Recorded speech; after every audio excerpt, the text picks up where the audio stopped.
poursuivre maintenant avec le député de Jean Talon. Je vous cède la parole pour 5 minutes. C'est important de se souvenir.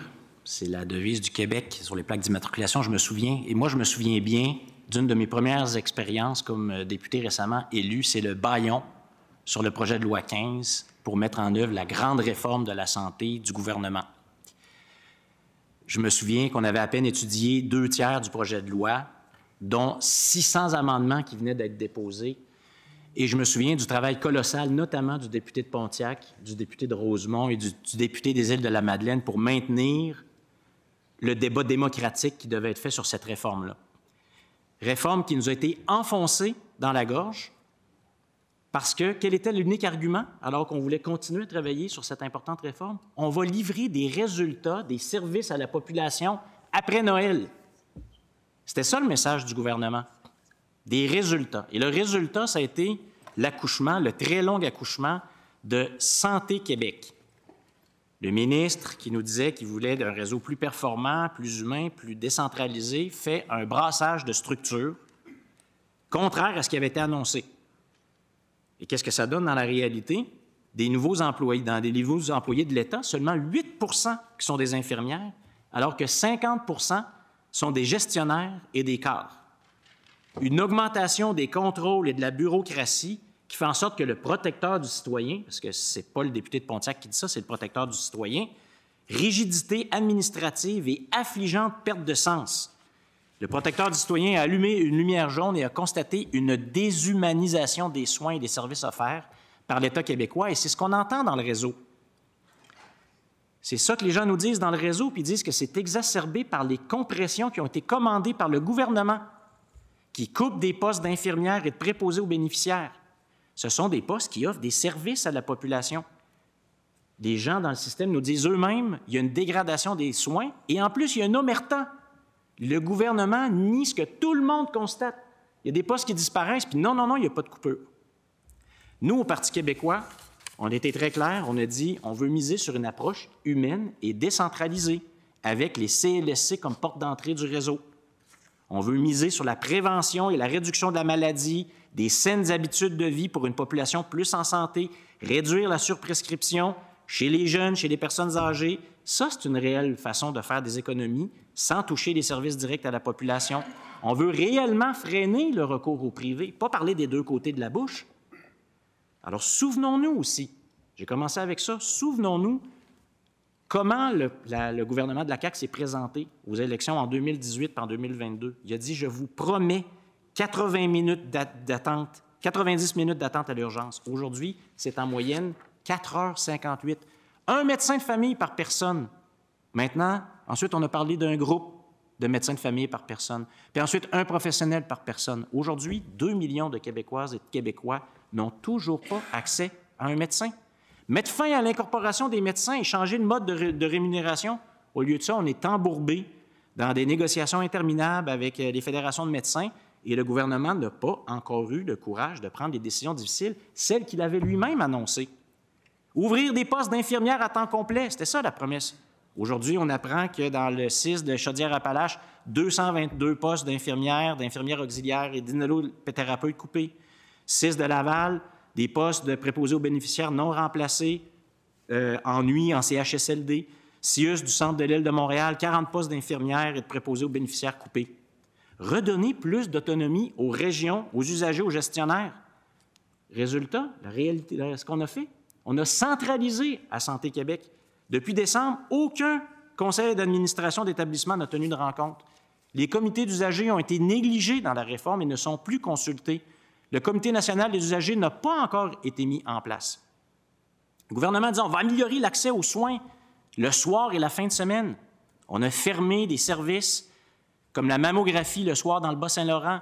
On a fermé l'urgence du soir et de la fin de semaine au centre hospitalier de Trois-Pistoles, malgré la motion qu'on a présentée nous-mêmes. L'urgence de Rivière-Rouge a été fermée. C'est les citoyens qui ont dû aller devant les tribunaux.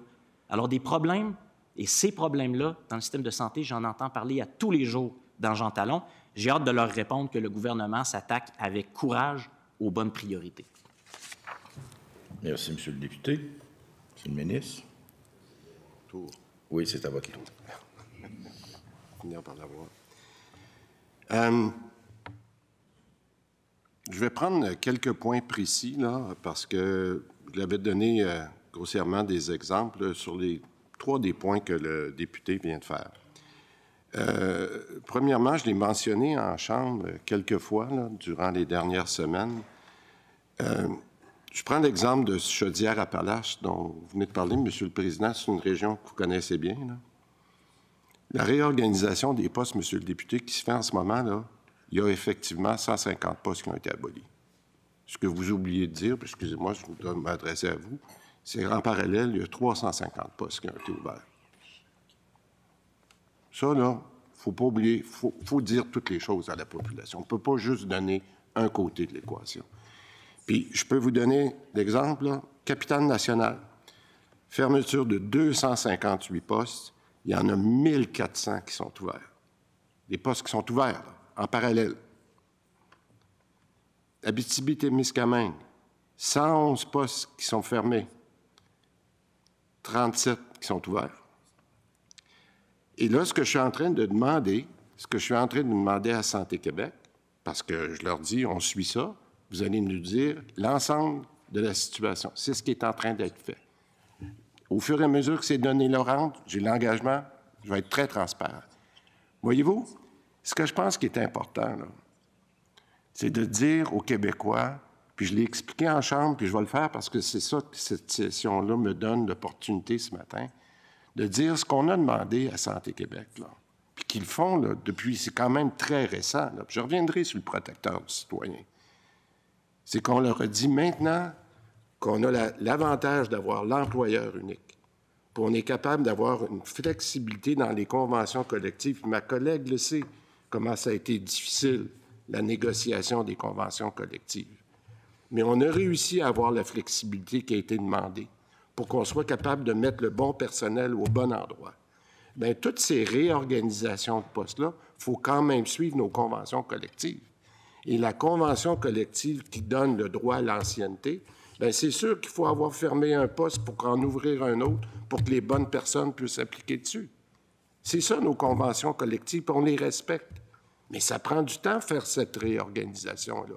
Alors, de dire qu'on fait des coupures de postes et de ne pas parler des ouvertures de postes qu'on fait pour avoir plus le bon personnel au bon endroit, notamment dans les heures défavorables, je pense qu'on n'a pas toute l'information. Et je le dis, on va continuer d'informer les gens parce que c'est ça qu'on a demandé. Bon, maintenant, sur la question du protecteur du citoyen. Le protecteur du citoyen, là, il a fait son rapport au mois de mars 2024. C'est un peu difficile de mettre ça sur la faute de Santé Québec, là. Santé Québec est arrivé à l'automne 2024. Bon, je veux juste qu'on... Soyons... Je veux juste être clair, là. On ne peut pas mettre la faute sur Santé Québec d'un rapport du protecteur du citoyen qui est fait au début de 2024 sur une période précédente. OK. Est-ce qu'on a vécu une pandémie? Est-ce qu'on a vécu des moments difficiles qui ont fait que... Mais quand je ne sais pas si le député de Jean Talon l'a vu tantôt quand j'ai présenté, là, on n'est vraiment pas dans la baisse des investissements. Je ne sais pas s'il était là au moment que je l'ai fait, là, mais l'ère libérale de l'austérité dont j'ai parlé tantôt, là, ben non, mais je m'excuse, M. le Président, mais il faut dire les choses comme elles sont. Regardez la période de la pandémie, qu'est-ce qu'on a fait, là? On est passé de 44 milliards à 58 milliards durant cette période-là. Pourquoi qu'on a eu une augmentation des coûts si importante? Parce que les besoins ont changé, il fallait protéger. Alors, est-ce qu'on a eu des difficultés durant cette période-là? La réponse est oui, mais on est quand même une des nations qui s'est le mieux protégée contre la pandémie à travers l'Amérique. Alors, écoutez, moi, je veux juste dire qu'il faut faire attention de vouloir mettre Santé Québec en dessous de l'autobus. Puis, je dirais, on reproche le PL15 d'avoir été fait en bâillon. On a quand même fait 90 % des lois, 1600 lois, durant 250 heures ensemble.